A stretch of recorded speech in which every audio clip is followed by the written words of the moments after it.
गरीब साध साध सब नेक हैं, आप अपनी ठोरे।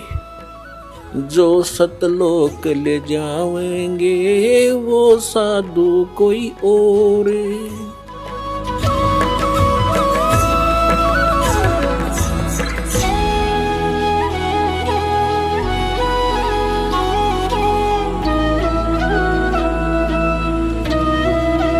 आगे देखो 15वें में क्या कहा है। ओए होए, माया के द्वारा जिनका ज्ञान हरा जा चुका है, रजगुण ब्रह्मा सतगुण विष्णु तम गुण शिव जी तक की जो बुद्धि, जिनकी बुद्धि वहीं तक सेट है, इनसे आगे कोई सुनना भी नहीं चाहते, वो आसुर स्वभाव यानी राक्षस स्वभाव को धारण किए हुए मनुष्यों में नीच नराधम नराधमा, मनुष्यों में नीच दूषित कर्म करने वाले मूर्ख लोग मुझको नहीं भजते।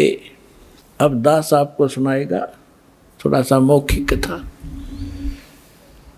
अब इसमें ये क्यों कहा है कि तीनों गुणों के पुजारियों को राक्षस कहा और मेरी भक्ति यानी ब्रह्म साधना भी नहीं करते, ये ब्रह्मा विष्णु महेश तक सीमित है, अन्य देवी देवताओं तक सीमित है, इनको राक्षस स्वभाव को धारण किए मनुष्यों में नीच दूषित कर्म करने वाला क्यों कहा। रजगुण ब्रह्मा जी की साधना की थी, भक्ति की थी, हिरण्यकशिपु ने अंडरस्टूड है, राक्षस कहलाया, अपने बेटे का दुश्मन बन गया और कुत्ते वाली मौत मारा गया। तमगुण शिव की भक्ति की थी रावण ने, और आपको पता उसकी कैसी गति हुई, राक्षस कहलाया।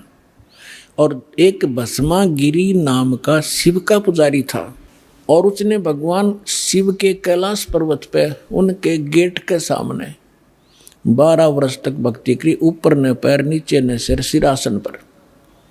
एक दिन पार्वती ने प्रार्थना की, आप तो महादेव हैं, समर्थ हैं, आपका पुजारी क्या मांगता है, दे दे इस बालक को। भगवान शिव ने कहा कि मांग। भस्मागिरी क्या मांगता है। भस्मागिरी ने कहा ऐसे नहीं, आप वचनबद्ध हो तब मांगू। भगवान शिव ने कहा कोई मांग ले, हो गया वचनबद्ध। तो उस भस्मागिरी ने कहा कि आप मुझे अपना भस्म कंडा दे दो। भगवान शिव के पास एक ऐसा कड़ा था जो हाथ में पैर कर रखा करते, वो ऐसी सिद्धि युक्त कर रखा था कि जिसके सिर पर न्यू कर दे न्यू कह दे भस्म, वो मर जाता था, भस्म हो जाता था। और इस बात का ज्ञान था भस्मागिरी को। ये गिरी पुरी नागा कनपाड़े नाथ, ये सारे के सारे 10 नामी ये शिव के पुजारी हैं, सन्यासी। तो भगवान शिव ने सोचा ले जंगल में रहता है, अपने बचाव के लिए राक्षसों से लेता होगा, निकाल कर दे दिया भोलेनाथ ने। अब जो ही भस्मागिरी के हाथ में भस्म कड़ा आ गया, उसी समय आंख बदल गया और हंसा ने उठा का मार के ले होले शंकर होशियार, तुझे मारूंगा, तुझे भस्म करूंगा और पार्वती को अपनी पत्नी बनाऊंगा। मैं इसी उद्देश्य से साधना कर रहा था। अपने आत्मा शंकर जी को मृत्युंजय कालज्जय अविनाशी सर्वेश्वर सबका मालिक अंतर्यामी पता नहीं क्या क्या संज्ञा दिया करते। सूक्ष्म वेद में कहा है कि यदि ये इस अंतर्यामी थे, क्या उस दुष्ट के मन की नहीं जान सकते थे क्या बकवाद लेकर साधना कर रहा है। अविनाशी होते तो क्यों भाग लिए उसके आगे। आगे आगे भगवान हर पीछे पीछे पुजारी, दोनों जहाँ 100 की स्पीड पे। अब परमात्मा ने इनकी रक्षा करते हैं मालिक आकर, जब ये हृदय से पुकारते हैं, आपत्ति में होते हैं, ये भी उसी के बच्चे। तो परमात्मा ने पार्वती रूप बनाया, भस्मागिरी और शंकर जी के बीच में खड़े हो गए और कहा संकेत से कि आ जाओ, यहाँ खड़े हो जाओ।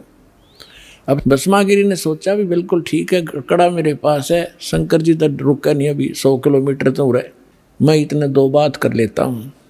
वो खड़ा हो गया। पार्वती बोली आजा, ठीक है, वो तो आएंगे नहीं अब आपके पास, आप मुझे कुछ डांस करके दिखाओ ताकि मैं प्रसन्न हूँ। तो वो कहने लगा मैं साधु संत तपस्वी आदमी, मैंने डांस नहीं आता। पार्वती बोली मैं सिखाऊंगा। भगवान बोले पार्वती रूप में कि चलो मैं सिखाता हूँ। इस हाथ को ऐसे कर, इस पैर ने ऐसे कर, ऐसे कर। जब ऊपर करवा लिया ना, जिस हाथ में कड़ा लिए रहा था और कह दिया भस्म, रिमोट दबा दिया उसका, भस्मा गिरी, भस्म हो गया। उसके बाद वो भस्मा असुर कहलाया, भस्मा राक्षस। फिर कड़े को लेकर भगवान शिव का दिल डटा। जब उसने राख देख ली ना शंकर भगवान ने इसकी भस्मासुर की, जब दिल की धड़कन, उसका पल्स रेट सेट हुआ था। ये तो इन 2 गुणों के पुजारियों की दशा दिखा दी, सुना दी। अब वैष्णो जी के पुजारियों की और कथा सुनाते। एक बार कुंभ का मेला भरा था हरिद्वार में। उस समय ये सभी गिरिपुरी जितने भी ये त्रिगुण उपासक हैं, अपने अपने ग्रुप में जाकर वहाँ इकट्ठे हो जाते हैं। पुरियों में पुरी, गिरियों में गिरी, नाथों में नाथ, ओगड़ों में अगड़, नागाओं में नागा, वैष्णो में वैष्णो। और जो नहाने का ये समय निर्धारित करते हैं, हर की पैड़ी के ऊपर वो पर भी लगी थी। इनका अपना बनाया बस है ये मनगढ़ंत कहानियाँ। फिर भी उस अनुसार वो उस नहाने के लिए सबसे पहले नागा पहुँच गए हर की पैड़ी के ऊपर। पीछे तागे वैष्णो, जो विष्णु जी के उपासक सतोगुण के। अब उन्होंने कहा कि नागाओं तुम बाद में स्नान करना, हम सर्वश्रेष्ठ हैं, हम भगवान विष्णु के उपासक हैं और हम पहले स्नान करेंगे, हम प्रथम स्नान करेंगे। नागाओं ने कहा कि नहीं, हम सर्वश्रेष्ठ हैं, हम त्यागी और बैरागी हैं, हम वस्त्र तक नहीं रखते, हम सर्वश्रेष्ठ हैं, हम सबसे पहले स्नान करेंगे। वैष्णो साधुओं ने कहा कि तुम पशु की तरह नंगे फिरते हो, टट्टी के हाथ भी ना धोते, शर्ट फरडो राख लपेट रखी, तुम कहे कि शुद्ध हो, उत्तम हो, बाहर निकलो, हम प्रथम नहाएंगे। अब इतनी अकल थी लोगों में। गंगा का पानी मैला हुआ था, 2 मिनट पाछे नहा लेते, वो नहा ले जबकि बिजली गिरी थी वह, पर भी खत्म हुआ थी 2 मिनट में। पर वो नहाना नूना भी भूल गए। भगवान की हर की पैड़ी में भी प्यार नहीं, भगवान का भी डर रहा नहीं, आपस में लड़न लग गए, कत्लेआम कर दिया। 25,000 वह त्रिगुण उपासक वह कट कर मर गए, कत्लेआम कर दिया। सूक्ष्म वेद में कहा है, तीर तुपक तलवार कटारी जमदड़ जोर बदावे हैं, हर पैड़ी हर हेत न जाने वहां जाते चलावे हैं, काटे शीस नहीं दिल करुणा ये जग में साधक वावे हैं, जो जन इनके दर्शन को जावे उनको भी नरक पठावे हैं।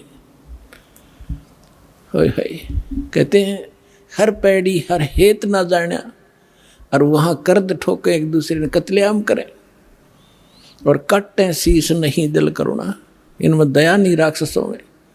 और ये जग में साधकवा में तुम इनको संत भी कहते हो, और इनका जो अनुयायी बनता है उनको भी ये पाठ पढ़ावे हैं, यानी उनको भी नरक में ठोक देते हैं।